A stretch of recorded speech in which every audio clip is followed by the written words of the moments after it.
2014년 이제 새해가 여러분 밝았고 또 예배가 시작됐습니다. 이 성숙한 그 신앙 인격을 위해서 여러분 꼭 기도해 주시고, 신앙은 인격 안에 여물어 갈 때에 능력이 나타납니다. 신앙과 인격이 하나되는 이 성숙한 한 해 위해서 기도하시고요. 특별히 이번 수요일 날 첫 번째 또 수요 기도회입니다. 잊지 마시고 함께 또 모여 주시길 부탁을 드리고, 내일부터 신년 성경 통독이 진행되게 됩니다. 또 시간 되시는 분들 나오셔서 말씀으로 한 해를 시작하시면 또 귀한 은혜가 될 것입니다. 또 캄보디아 단기 선교회에서 여러분 기도 관심 부탁드리고요. 또 지난주에 뜻밖의 캄보디아 그 노동자 폭동 사태가 지금 발생해서 사망자까지 나타나기 시작했습니다.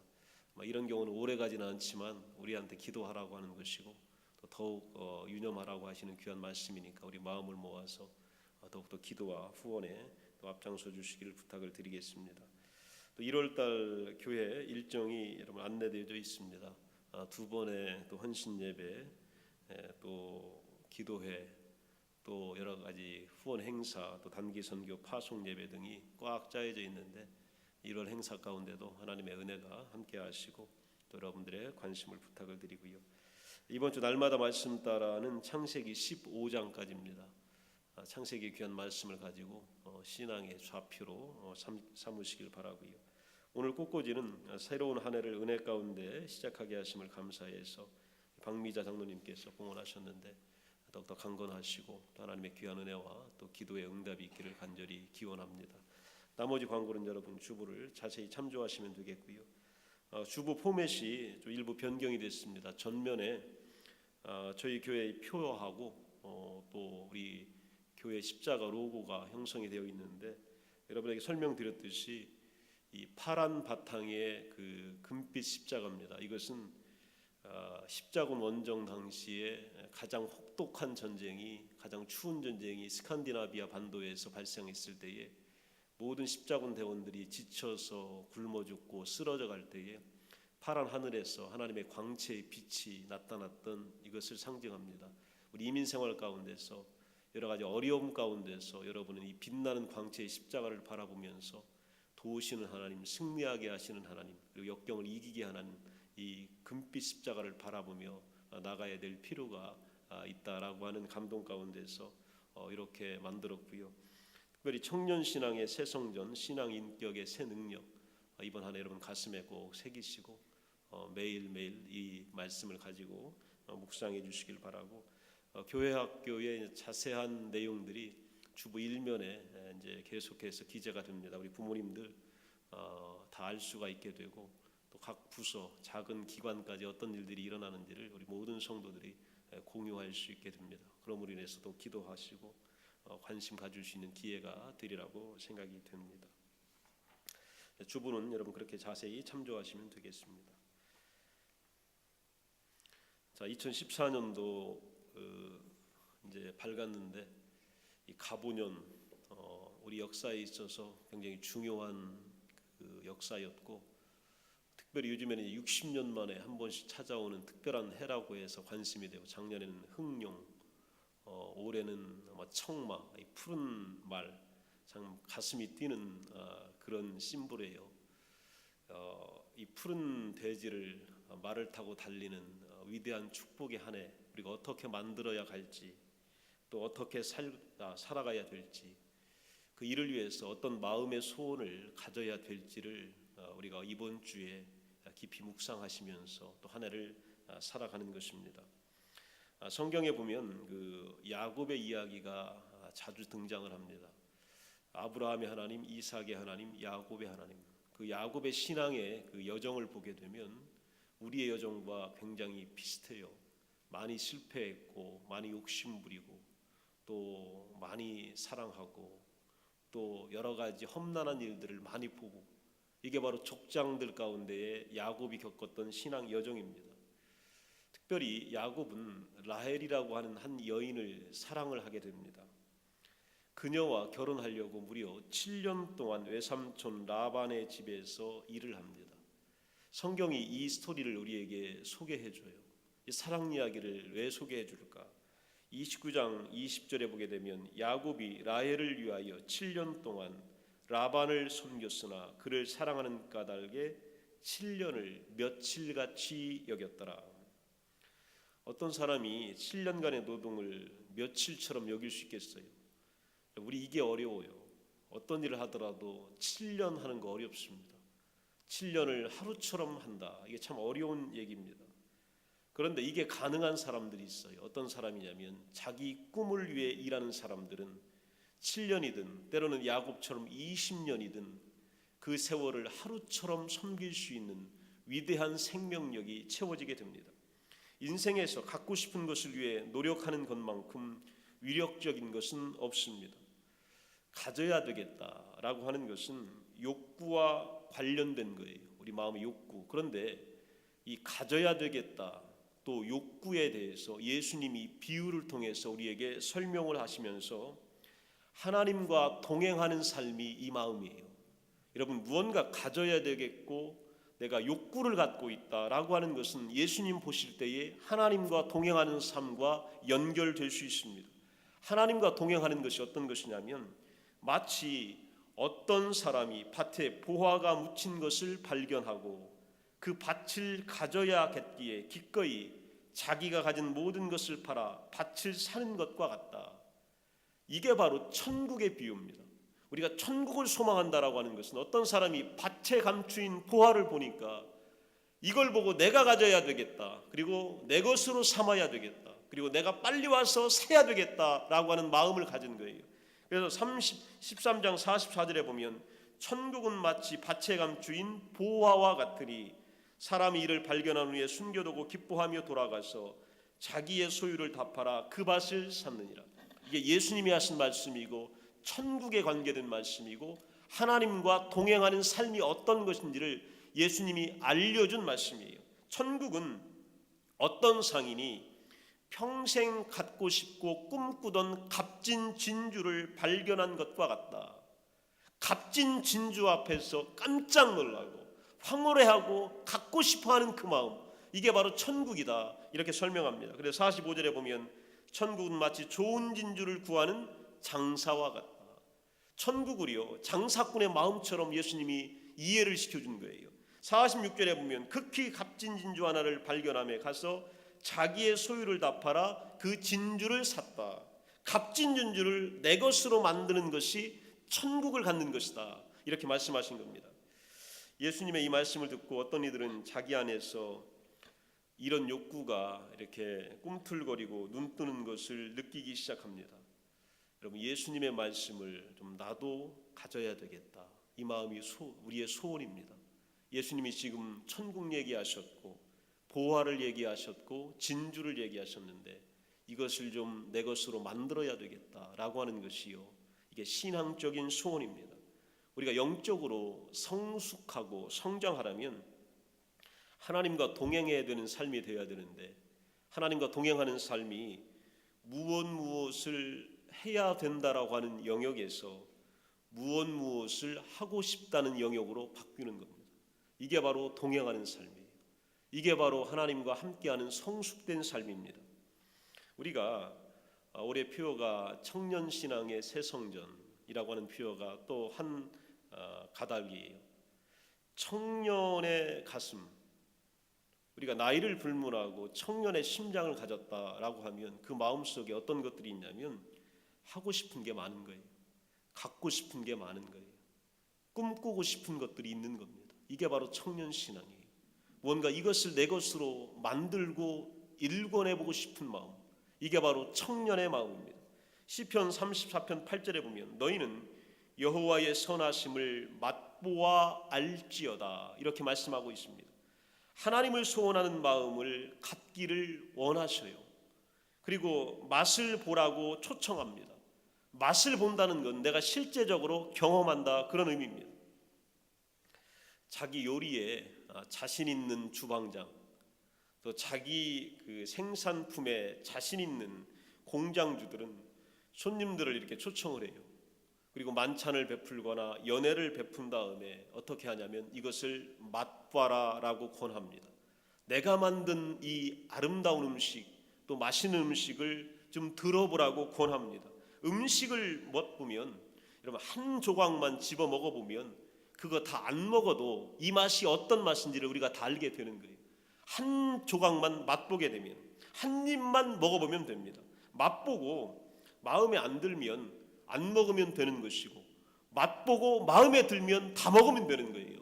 그리고 계속해서 먹으면 되는 겁니다. 주방장은 이걸 내놓을 때에 확신하는 거예요. 이걸 한 번만 먹어봐라. 그러면 내가 만든 이 음식에 대하여 손님들은 황홀해할 것이고 맛을 느끼게 될 것이고 또 찾게 될 것이다. 내가 만든 요리 한 입만 먹어보면 한 접시를 다 비우고 싶어질 거다. 또 가족들을 데리고 가고 싶어 할 거다. 그리고 다음에 또 찾아올 것이다 라고 하는 확신이 있게 됩니다. 이게 바로 하나님의 마음이에요. 내 안에 가져야 하겠다는 마음을, 반응을 불러일으키는 것은 어떤 일정한 활동, 때로는 감각, 사람, 또한 생각 등이 있는 겁니다. 이런 소원들은 바로 하나님이 우리에게 주시는 선물입니다. 그 소원들이 하나님께서 원하시는 내 모습의 한 부분이에요. 이게 여러분 욕망이 아니고 또 다른 것에 대한 욕심이 아니라 하나님이 창조할 때부터 우리에게 주셨던 마음의 일정 부분, 그게 바로 소원입니다. 이것들을 이루고 싶고 가져보고 싶은 거예요. 루이스 스미디즈라고 하는 분은 이런 말을 합니다. 하나님은 크신 분이기에 우리의 한 가지 기쁨만을 필요로 하지 않으신다. 세상적 기쁨도 있고 또 내적 자아의 기쁨과 마찬가지로 외적 자아의 기쁨도 있으며 또 무릎 꿇는 기쁨이 있으면 춤을 추는 기쁨도 있고 기도하는 기쁨과 함께 놀고 놀이하는 기쁨도 우리에게 있다. 하나님이 우리에게 보여주고 싶은 이 어마어마한 것들이요 그의 손에 다 들려져 있기 때문입니다. 시편 145편 16절에 보면 손을 펴사 모든 생물의 소원을 만족하게 하시나이다. 이게 하나님의 약속이고 19절에 보면 그는 자기를 경외하는 자들의 소원을 이루어 주신다. 이렇게 말하고 있습니다.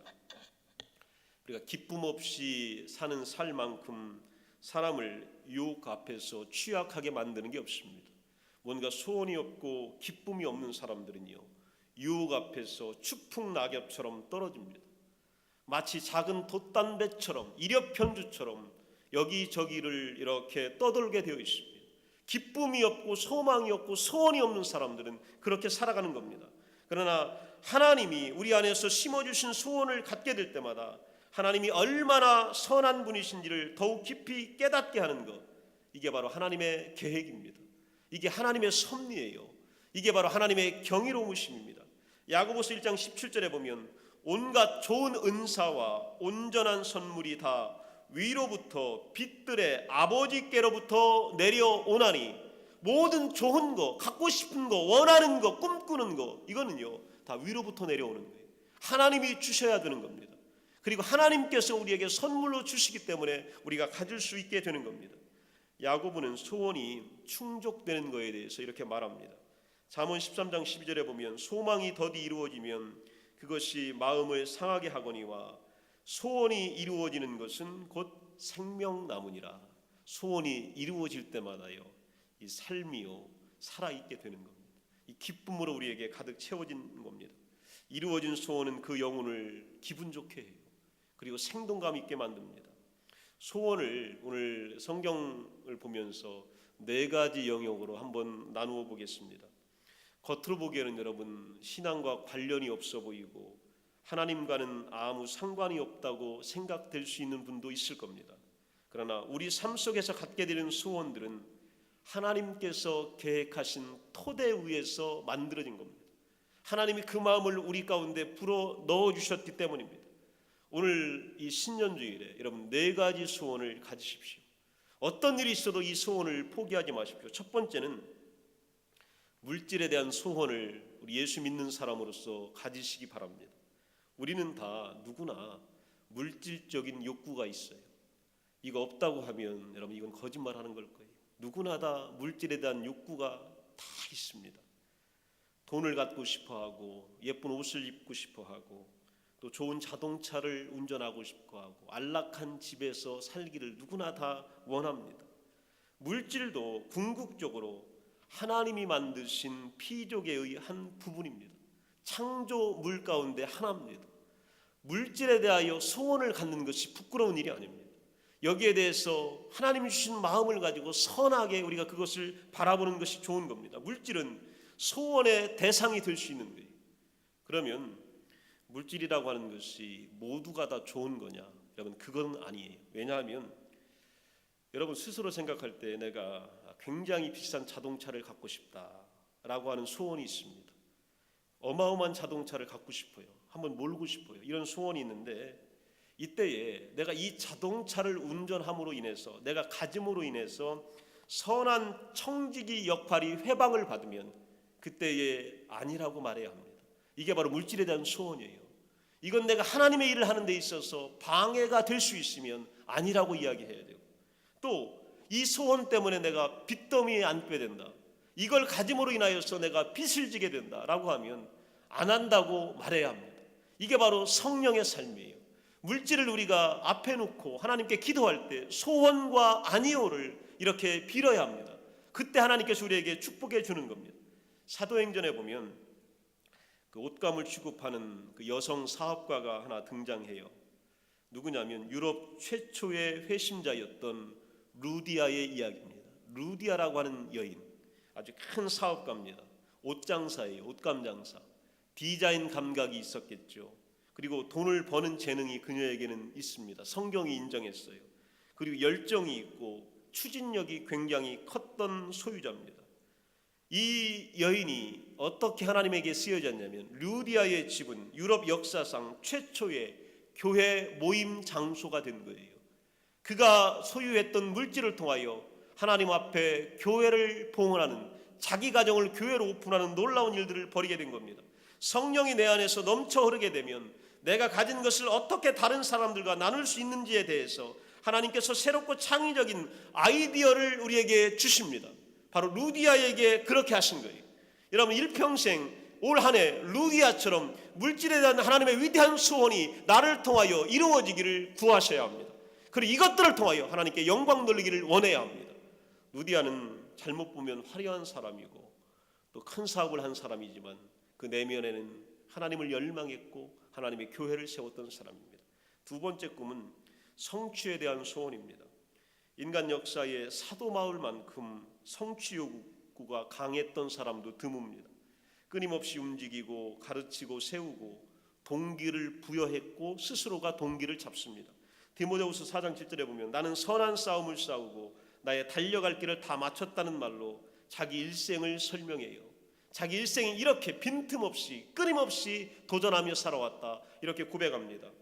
다스릴 권세를 지닌 존재로 하나님께서 우리를 지으셨기 때문에 사람은 성취하려는 욕구가 있습니다. 하나님께서 우리를 뭔가 다스리도록 만들어 주셨어요. 성취하게끔 만들어 주셨어요. 창조 때에 생육하고 번성하라, 땅을 다스리라, 이 땅을 지배하라 라고 하는 마음을 우리에게 주신 거예요. 약속을 주신 거예요. 꿈을 이루라고 우리에게 말씀하여 주신 겁니다. 그렇기 때문에 전도서 9장 10절에 보면 내 손이 이를 얻은 대로 힘을 다하여 할지어다. 여러분, 내가 하는 일이 성취되기를 위하여 기도하십시오. 그리고 소원을 가지십시오. 성공하게 해주시고 형통하게 해주시고 잘되게 해주시고 순탄하게 해주시고 또 일을 잘 맞추게 해주시고 또 앞서가게 해주시고 또 기여하게 해주시고 또 좋은 평가를 받게 하여 주옵소서. 이게 바로 사도 바울이 걸어왔던 일생이었습니다. 경건한 지배권을 행사하는 기쁨을 그는 맛보았습니다. 여러분의 평생에 이 경건한 지배권 얼마나 멋져요. 하나님과 함께하는 통치권, 이것이 바로 하나님의 소원이고 우리의 소원입니다. 세 번째는 관계에 대한 소원을 우리가 가져야 합니다. 사무엘상에 보면 요나단과 다윗의 우정에 관한 기록을 우리가 보게 됩니다. 특별히 20장 4절에 보면 요나단이 다윗에게 내 마음의 소원이 무엇이든지 내가 너를 위하여 그것을 이루리라. 요나단과 다윗의 관계를 우리가 잘 묵상해야 합니다. 요나단은 왕 위를 이을 사람입니다. 다음번에 왕이 될 사람인데 다윗이 하나님께서 왕으로 선택하신 사람이라는 것을 알게 되었을 때에 그는 충돌하지 않고 여기에 대하여 갈등하지 않고 여기에 대해 화내지 않고 자발적으로 자신의 자리를 포기하게 됩니다. 그리고 왕이 되고보다 다윗의 친구가 되기를 원합니다. 이 우정은 이스라엘의 역사의 진로를 바꿔놓게 됩니다. 좋은 사람을 만났을 때에 우리에게 꿈이 이루어집니다. 소원이 이루어집니다. 그래서 올 한 해는요, 좋은 사람 만나기를 우리가 소원해야 합니다. 좋은 친구가 있기를 위해서, 좋은 동료가 있기를, 좋은 배우자가 되기를, 좋은 성도 만나기를 우리가 구해야 합니다. 좋은 직원들이 우리와 함께 하기를 구해야 합니다. 그러면요, 인생과 역사의 진로가 이것 때문에 바뀌게 됩니다. 다니엘에 보면 사드락, 메삭, 아벳노고라고 하는 세 친구가 있는데 이들이요, 신앙 때문에 풀무불에 같이 들어가요. 얼마나 좋은 관계입니까? 우리 평생에 이런 신앙의 동반자가 있다면 우리 어떤 일이든지 해나갈 수 있겠잖아요. 어떤 일을 못하겠습니까? 이게 바로 관계에 대한 소원입니다. 다른 사람을 환대하는 은사를 내게 주시고, 또 정기적으로 잔치를 베풀어 주시기를, 또 내 주변에 대화가 넘치기를, 웃음소리가 울려 퍼지기를 소원할 때 이 관계가 하나님의 축복으로 우리에게 주어집니다. 마지막 네 번째는요, 우리가 가져야 될 소원 가운데 육체에 대한 소원입니다. 하나님이 우리 몸을 창조하셨어요. 여러분의 머리카락부터 발가락까지 하나님이 창조하신 거예요. 이 몸은 하나님이 거하시는 거룩한 성전입니다. 내 몸에 대한, 내 육체에 대한 소원을 우리가 가져야 합니다. 우리 몸이 잘 먹고 잘 마시고 잘 만지고 활동하고 볼 수 있도록 해달라고 그 소원을 가져야 돼요. 우리 몸이 잘 소화되도록, 우리 몸이 더욱더 윤기 나도록, 아름답게 보존되도록 하나님에게 이 소원을 자꾸 아뢰어야 합니다. 내 육체가 건강하여져서 아름다운 빛이 나도록 하나님께 원해야 돼요. 여러분, 하나님께 병 고쳐달라는 거, 이게 부끄러운 게 아니에요. 내 몸을 하나님께서 건강하게 만들어달라는 거, 이게 부끄러운 게 아닙니다. 히스기야 왕도 하나님에게 내 생명을 연장해달라고 기도했어요. 내 육체 가운데 하나님의 위대한 빛이, 건강미가 드러나도록 하나님께서 나를 통하여 역사해달라고 우리가 기도하는 건 좋은 일입니다. 이사야는요, 제단 숯불을 태워 내 입술을 찢어달라고 기도합니다. 이 입술 자체도 하나님의 거룩한 창조물이기 때문입니다.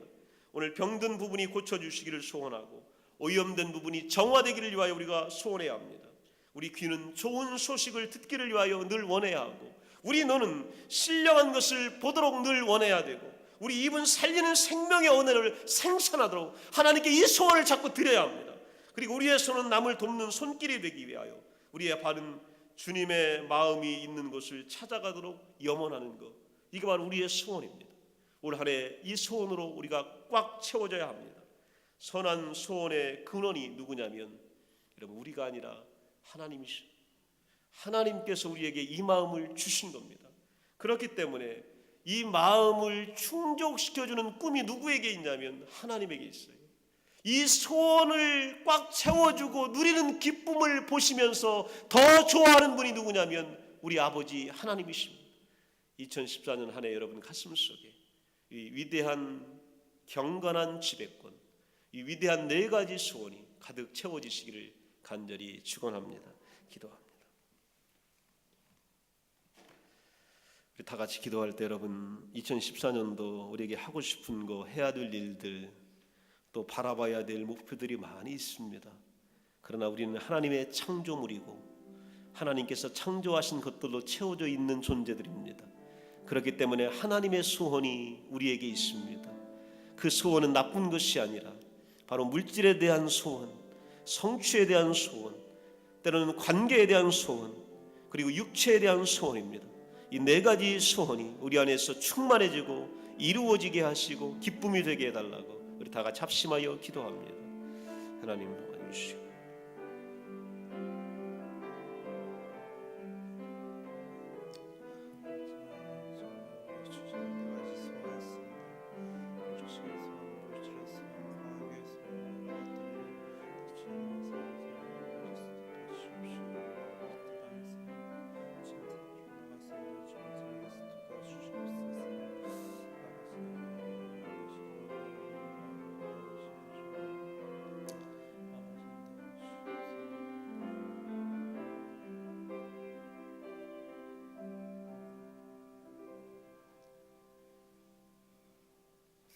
같이 자리에서 일어나셔서 주기도문송 찬양하시겠습니다.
지금은 우리 구주 예수 그리스도의 은혜와 하나님 아버지의 극진하신 사랑하심과 성령님의 교통 감화 충만 역사하심이 2014년 한 해를 가슴에 안고 당신이 우리에게 허락하신 귀한 소원을 품으며 이것이 반드시 이루어지기를 기도하는 우리 사랑하는 성도들 머리 위에, 그들의 건강 위에, 그들의 가정과 자녀 위에, 하는 사업과 일터 위에, 또 온 성도와 교회 위에 영원토록 함께 하시기를 간절히 축원하옵나이다. 아멘.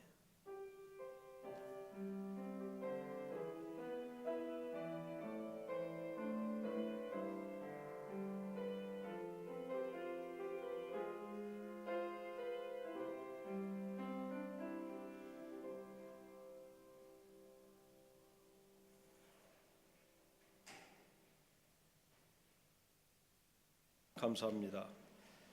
2014년도 가보년 청마의 해, 생각만 해도 좀 가슴이 벅찹니다. 푸른 잔디밭을 말을 타고 달리는 그 모습, 하나님께서 우리 귀한 성도들에게 질주의 한 해를 허락하여 주셔서 거칠 것이 없는 귀한 축복이 여러분 가정마다, 일터마다, 자녀마다 함께 하시기를 간절히 축원합니다. 2014년도 우리가 무엇을 위해서 살 것인가, 또 어떻게 살 것인가, 또 내게 무슨 소원이 이 시간에 내 가슴 속에, 심장 속에 오늘 깃들어 있는지 한번 살펴보시면서 이 소원이 이루어지기를 원하는 귀한 예배, 그리고 하나님께서 여러분에게 위대한 소원을 주는 귀한 시간이 될 줄로 믿습니다. 창세기에 나오는 위대한 신앙인들, 이스라엘 백성들은 이들을 위대한 아버지로 이렇게 부릅니다. 아브라함, 이삭, 야곱이에요. 그래서 하나님을 찾을 때에도 이 아브라함의 하나님, 이삭의 하나님, 야곱의 하나님 이렇게 부릅니다. 잘 아시는 대로 아브라함은 믿음이 워낙 커서 우리가 바라볼 때에 따라갈 수 없는 그런 간격을 솔직히 느낍니다. 두 번째 이삭은 참 온유하고 지혜롭고 따뜻해서 나의 성품과는 좀 차별되는 것을 때로는 직시하게 됩니다. 그러나 야곱이라고 하는 인물을 이렇게 생각해 보면 참 인간적이에요. 어떻게 보면 신앙이 굉장히 아주 뜨겁습니다. 그러나 그 속에 세상적인 요소가 또 많이 들어가 있어요. 그래서 야곱을 생각해 보면 우리 모습하고 비슷해요. 야곱이라고 하는 인물을 통해서 오늘 하나님께서 우리에게 무엇을 말씀하고 계시는지를 좀 더 구체적으로 쉽게 우리는 발견하게 됩니다. 라헬이라고 하는 여인을 사랑을 하게 됩니다. 이 야곱이라고 하는 사람이 사랑했기 때문에 그녀와 결혼을 하려고 무려 7년 동안 외삼촌 라반의 집에서 일을 합니다. 이 이야기가 성경 창세기에 기록이 되어져 있어요. 창세기 29장 20절에 보게 되면 야곱이 라헬을 위하여 7년 동안 라반을 섬겼으나 그를 사랑하는 까닭에 7년을 며칠같이 여겼더라. 7년을 수일같이 여겼더라. 어떤 사람이 7년간의 노동을 어떻게 수일처럼 가뿐하게 여길 수 있겠어요? 여러분이시라면 7년 아닙니다. 야곱은 20년간 일했어요. 20년을 하루처럼 일했다. 수일처럼 일했다. 이유는 한 여자를 사랑했기 때문에 그렇게 했다라고 성경은 말합니다. 자기 꿈을 위해 일하는 사람, 이런 사람은요 7년을 하루처럼 가뿐하게 일할 수 있는 사람이에요. 자신의 소원과 목표가 있는 사람은 그 어떤 장기간의 시간도, 그 무거운 노동의 시간도 가뿐하게 넘길 수 있는 사람이 바로 꿈이 있는 사람입니다. 인생에서 갖고 싶은 것을 위해 노력하는 것만큼 위력적인 것은 없습니다. 뭔가 갖고 싶기 때문에 내가 일한다, 이런 사람을 막을 방법이 별로 없습니다. 가져야겠다는 욕구와 또 여기에 대한 욕망, 이걸 우리는 때로는 너무 인간적으로 생각을 합니다. 때로는 좀 불신앙적 같고 좀 불경건하다 이렇게 생각될 때가 참 많이 있습니다. 그런데 오늘 마태복음에 예수님께서 우리의 마음을 천국과 하나님과 동행하는 것과 연결시켜서 말씀해 주셨어요. 천국이 어떤 것이냐면 하나님과 동행하는 것이고, 하나님과 동행하는 천국의 사람들이 어떤 마음을 갖고 있느냐, 오늘 우리에게 주신 마음은 어떤 마음이냐면 어떤 것을 봤더니 그것을 갖고 싶은 마음이 생긴 거예요. 좋은 것을 보니까 이것을 내 것으로 만들고 싶은 마음이 생긴 거예요. 또 아름다운 것을 보니까 내가 소유하고 싶은 마음이 생긴 거예요. 이게 어떤 마음이냐면 천국을 소유한 마음이다. 천국을 갖고 싶은 마음이다. 하나님과 동행하는 마음이다. 이렇게 예수님이 설명해 준 겁니다.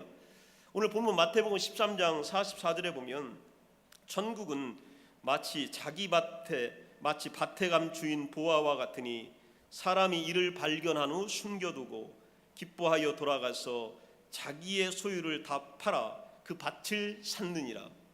천국 소원이 어떤 마음이냐면 밭에 갔더니 그 밭에 보아가 숨겨져 있는 것을 발견했다 이거예요. 여러분 같으면 어떻게 하겠어요?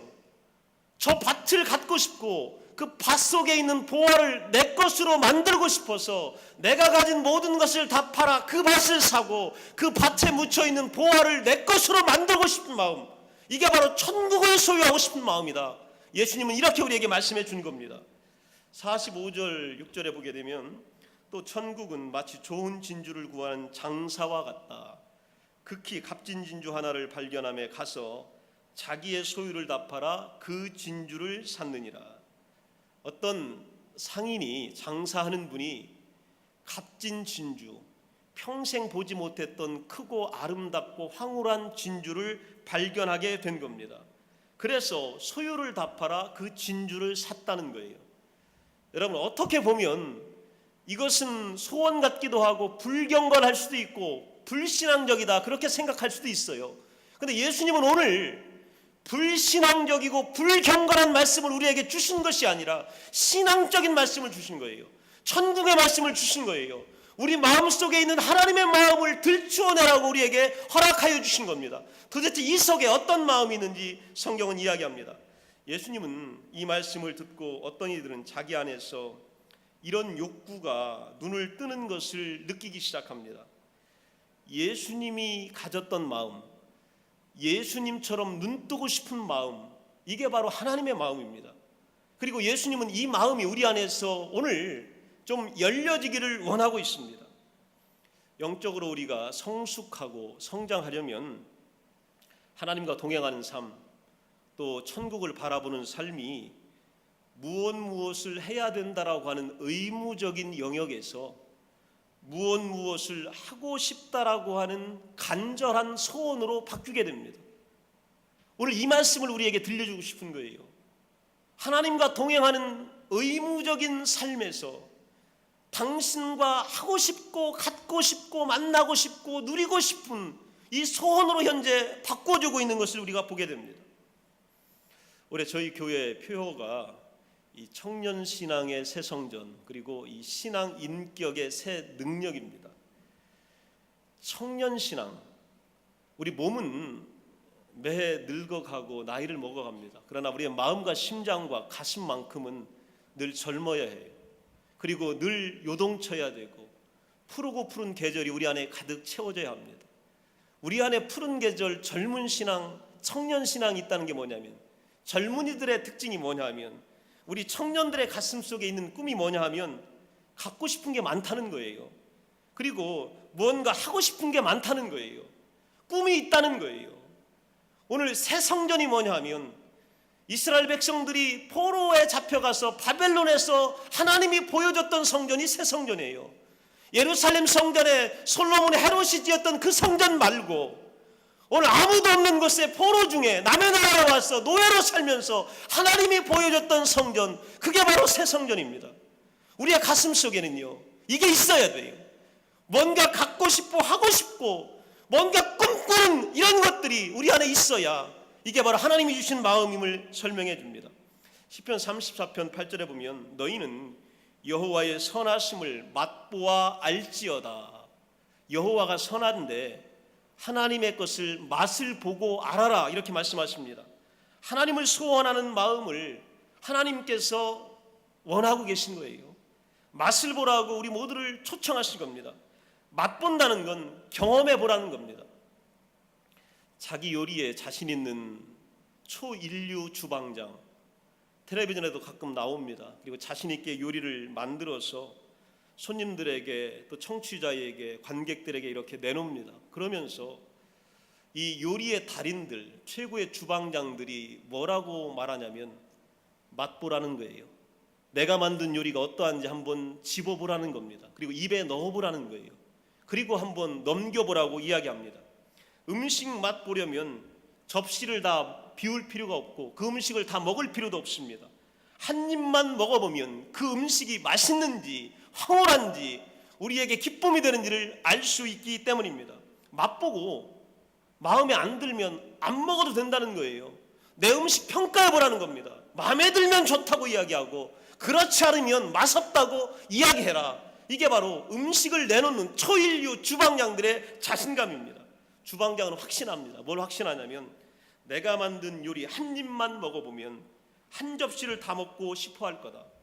이거 한 번만 먹어보면 다음번에 아내를 데려올 것이고 자녀를 데려올 것이고 가장 친구를 데려다가 이 음식을 먹자고 말할 것이다. 한번 맛만 봐라. 이렇게 말씀하고 있는 겁니다.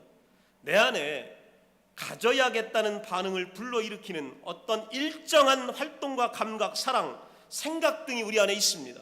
그런 소원들은 바로 내가 품은 것이 아니라 하나님께서 우리를 창조할 때부터 주시는 위대한 선물입니다.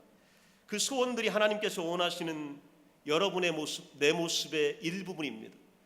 욕망, 욕구가 아니라 하나님이 우리에게 원래부터 주신 생명체의 일부분, 이게 바로 하나님을 맛보아 아는 것입니다. 루이스 스미디지는 이런 말을 합니다. 하나님은 크신 분이기에 우리의 한 가지 기쁨만을 필요로 하지 않으신다. 세상적 기쁨도 있고 내적 자아의 기쁨과 마찬가지로 외적 자아의 기쁨도 있으며, 무릎 꿇는 기쁨이 있으면 춤을 추는 기쁨도 있고, 기도하는 기쁨과 함께 놀고 함께하고 놀이하는 기쁨도 우리에게 있다. 하나님은 모든 것을 다 원하신다. 이렇게 말하고 있습니다. 시편 145편 16절에 보면, 손을 펴사 모든 생물의 소원을 만족하게 하시나이다. 19절에 보면, 그는 자기를 경외하는 자들의 소원을 이루어 주시며, 이게 하나님이 우리에게 보여주신 마음과 모습입니다. 기쁨 없이 살아가는 삶만큼 사람을 유혹 앞에서 취약하게 만드는 게 없습니다. 기쁨이 없는 사람이 흔들립니다. 갖고 싶은 거, 하고 싶은 거 없는 사람들이 때로는 요동칩니다. 이력편주처럼 큰 바다에서 망망대해에서 떠들게 되어 있습니다. 무언가 소원이 있고 기쁨이 있고 갖고 싶은 게 있고 하고 싶은 일이 있는 사람들은 유혹에서 강해질 수 있습니다.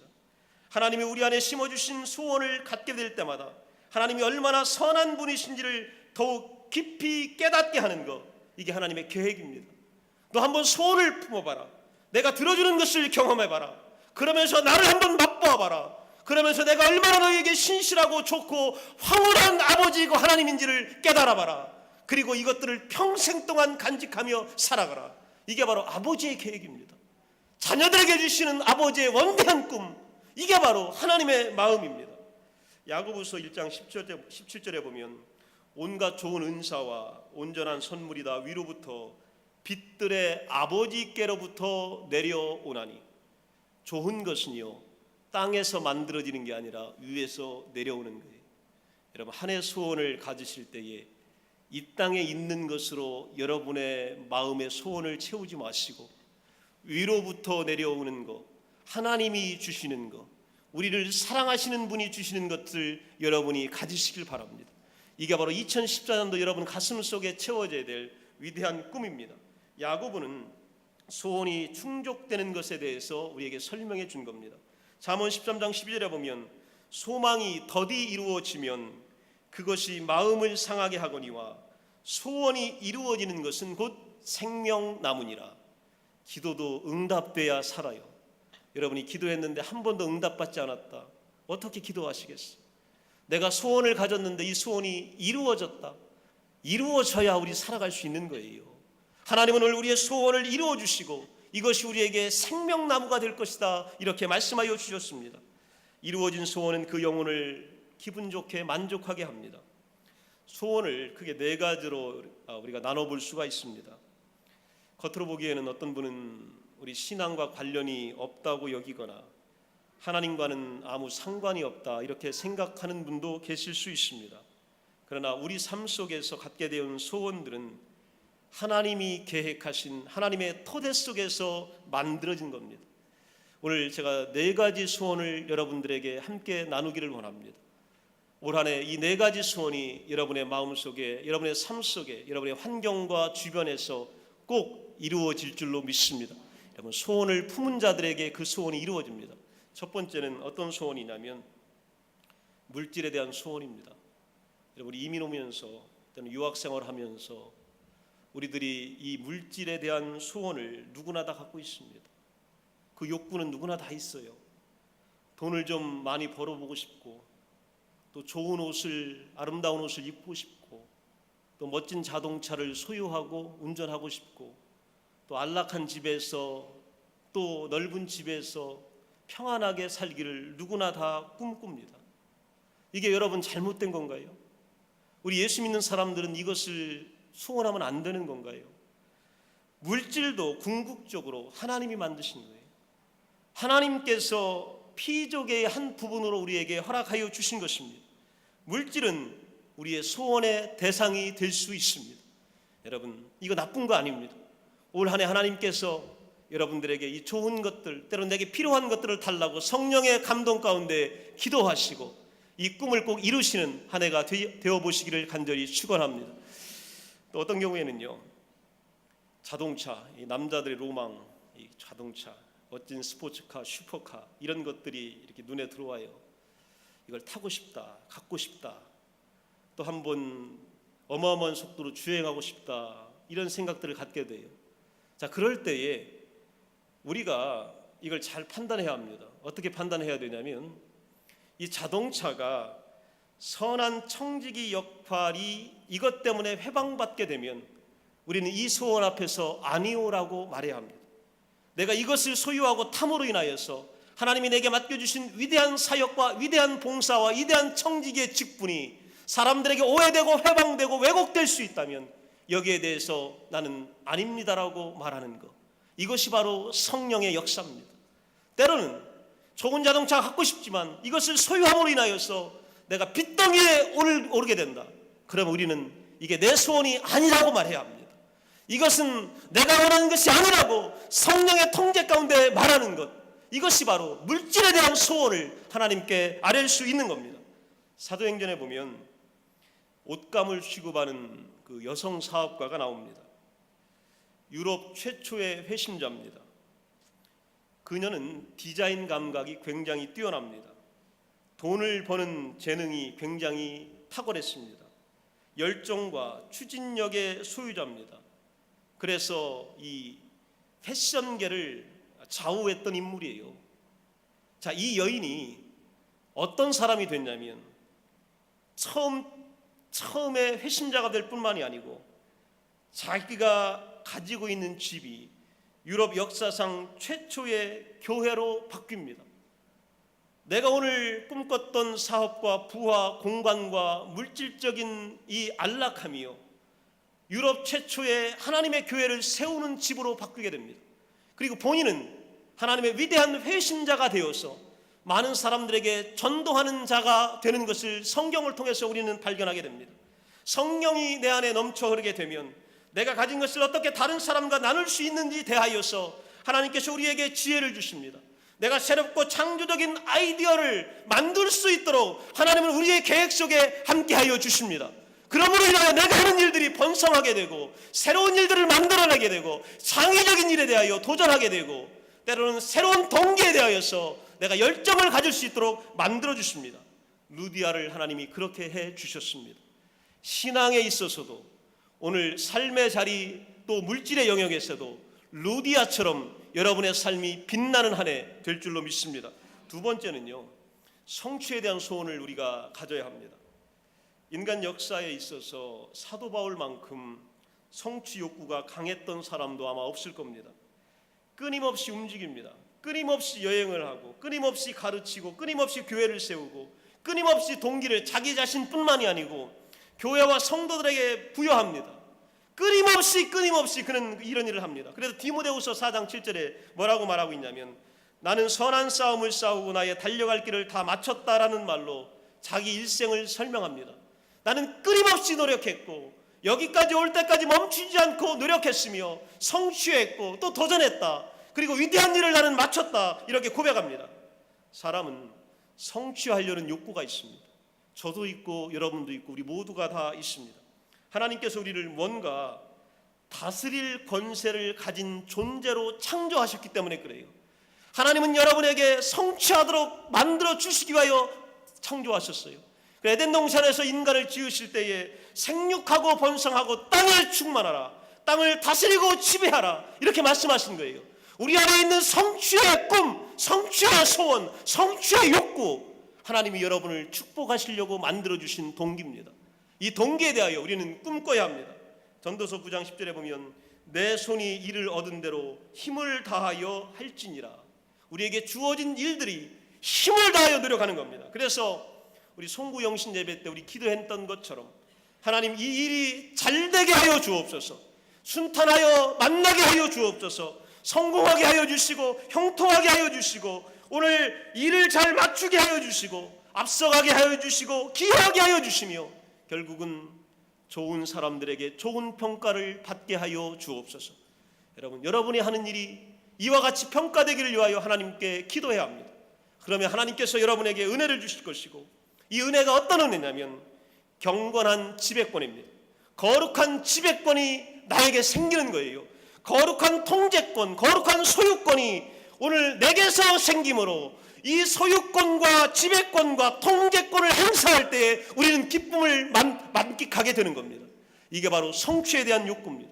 세 번째는 관계에 대한 소원이에요. 사무엘상에 보면 요나단과 다윗의 우정에 관한 기록을 우리는 보게 됩니다. 사무엘상 20절 4절에 보게 되면 요나단이 다윗에게 내 마음의 소원이 무엇이든지 내가 너를 위하여 그것을 이루리라. 한 친구가 한 친구에게 말한 내용입니다. 요나단은 왕위를 이을 왕세자입니다. 다음번 왕입니다. 그러나 다윗이 하나님께서 선택하신 왕이라고 하는 것을 알았기 때문에 자발적으로 자신의 왕위를 포기합니다. 그리고 이 자리에 주인 될 수 있는 다윗에게 양보하고 넘겨줍니다. 왕이 되기보다 친구가 되기를 원했던 거예요. 이 우정은 이스라엘의 역사를 바꿉니다. 이 우정은 이스라엘의 진로를 바꿉니다. 오늘 여러분 가운데에 요나단과 같은 친구가 있기를 원해야 합니다. 좋은 사람 만나기를 소원하는 축복이 있어야 합니다. 좋은 친구 만나게 하시고 좋은 동료 만나게 하시고 또 좋은 배우자를 우리 자녀들이 만나게 하여 주시며 좋은 성도 만나기를 구해야 하고 좋은 동반자, 좋은 동역자, 좋은 직원들 만나기를 구해야 합니다. 오늘 나를 위하여 당신의 자리를 포기하며 나를 사랑하는 그런 사람들을 만나는 것이 우리에게 축복입니다. 그리고 이런 소원들이 이루어져야 우리의 꿈이 펼쳐지게 되어 있습니다. 하나님은 이 소원을 우리에게 주셨습니다. 다니엘서에 보면 사드락, 메삭, 아벳노고라고 하는 친구가 나와요. 이들이 어떤 일을 함께 하냐면 신앙 때문에 불타는 풀무불에 같이 들어갑니다. 우리의 꿈은 죽는 날이 온다 할지라도 우리 다 같이 손에 손을 잡고 중보의 연단을 형성하여 하나도 이탈되지 않고 함께 신앙생활에서 승리하는 좋은 성도를 만나는 것, 이게 바로 교회의 꿈이고 공동체의 꿈입니다. 우리 이 꿈을 꿔야 합니다. 이 소원을 가져야 합니다. 내 삶에서 좋은 관계를 맺을 수 있는 사람들을 하나님 허락하여 주옵소서. 그래서 다른 사람들을 환대하는 은사를 내게 허락하여 주시고 정기적으로 큰 잔치를 베풀 수 있는 기쁨을 주시고 내 주변에 대화가 넘치고 웃음소리가 울려 퍼지기를 소원하는 마음, 이것이 바로 하나님이 오늘 여러분에게 주는 귀한 마음입니다. 네 번째는요, 이 마지막 소원은 어떤 소원이냐면 육체의 소원입니다. 하나님께서 우리 몸을 창조하셨습니다. 여러분의 머리 하나님 창조하신 거예요. 여러분의 얼굴 하나님이 창조하신 거예요. 어깨도 여러분의 몸도 여러분의 다리까지도 다 하나님이 창조하셨습니다.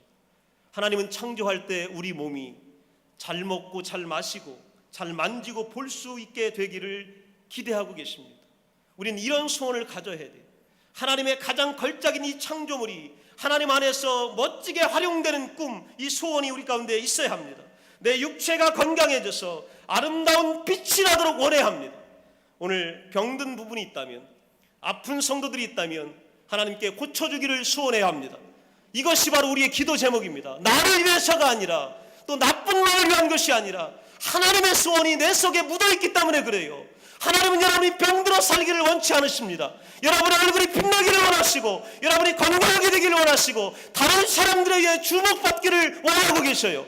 이게 바로 아버지의 마음입니다. 그래서 우리 육체 가운데 소원을 가져야 돼요. 오늘 하나님 나를 건강하게 하여 주시고 내 육체가 힘있게 하여 주시고 향기롭게 하여 주옵소서. 오늘 오염된 부분을 정화시켜 주옵소서라고 기도해야 합니다. 히스기야 왕도 그런 기도를 했어요. 하나님 내 생명을 연장시켜 주옵소서. 여러분, 이게 나쁜 거예요? 이게 우리 욕구예요? 우리의 잘못된 욕심입니까? 하나님 좀 더 살게 해주셔서 하나님 일 좀 더 많이 하게 하시고 아직 못한 일 완수하게 하여 주옵소서. 여러분 그렇게 기도하십시오. 오래 살 수 있게 하시고 건강하게 살 수 있게 하시고 건강하게 남을 도우며 살게 하시고 다른 사람을 격려하며 살아갈 수 있는 위대한 육체가 되게 하여 주십시오. 이 기도를 히스기야가 한 거예요. 이사야는 그래서 제단 숯불에 이 숯불로 내 입술을 찢어달라고 기도한 겁니다. 거룩한 내 몸이 되기를 위하여 기도했습니다.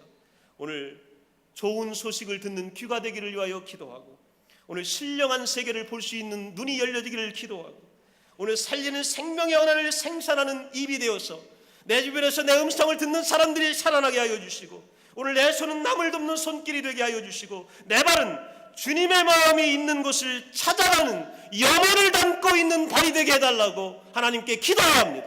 그리고 나서 이 소원이 이루어지는 기쁨을 우리는 느껴야 합니다. 선한 소원, 하나님이 주신 겁니다. 이 소원은 하나님께로부터 출발된 겁니다. 그렇기 때문에 이 소원을 충족시켜주는 것이 하나님의 기쁨입니다. 내가 소원이 이루어질 때에 나보다 더 기뻐하는 분이 계십니다. 그분이 바로 누구냐면 하나님 아버지십니다. 여러분, 올 한 해 네 가지 소원을 품으십시오. 첫 번째는 물질에 대한 소원을 품으십시오. 성취에 대한 소원을 품으십시오. 관계에 대한 소원을 품으십시오. 그리고 육체에 대한 건강에 대한 소원을 품으십시오.